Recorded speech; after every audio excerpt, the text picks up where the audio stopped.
Сәлем оқырман, біз бүгін ауызда еритін өте дәмді болып шығатын жасалу жолы оңай чак-чак пісіретін боламыз. Бұл чак-чакты пісірсеңіз енеңізге міндетті түрде ұнайды, көңілінен шығатыны сөзсіз.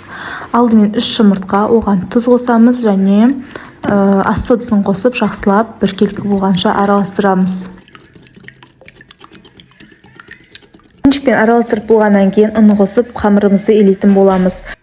Алдымен венчикпен илеп алдым. Венчикке ауырлау болып бастаған кезде қолмен иледім. Маған осылай илеген ыңғайлы. Табақтан түсіріп, осылай ковриктің үстінде иледім. Сіздерде жасап көріңіздер. Қолға жабысқақ болады. Және оған ұн қосып, жабыспайтындай қылып илей бересіздер. Тағы да қолға жабысып жатса, ұнын сеуіп, тағы да ұнға илеп алсаңыздар болады. Яғни қамырымыз қолға жабыспайтындай болу қажет. Илеп болғаннан соң, енін қандыру үшін бетін жауып, 10-15 минутқа қоямыз.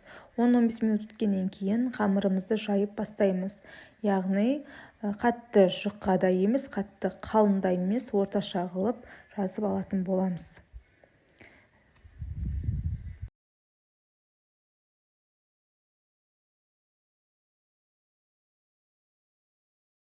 Қамырды жазып болғаннан кейін ортасына ұн сеуіп, осылай оқтаудың көмегімен орайтын боламыз.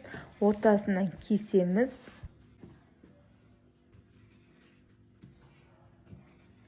Кесілген жаймамызды ортасынан тағы кесеміз.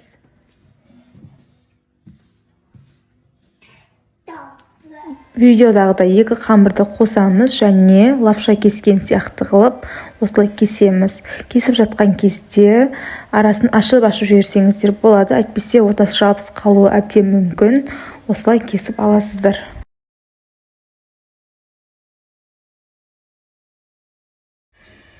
Барлығын кесіп болғаннан кейін осылай қолмен ашып-ашып жібересіздер.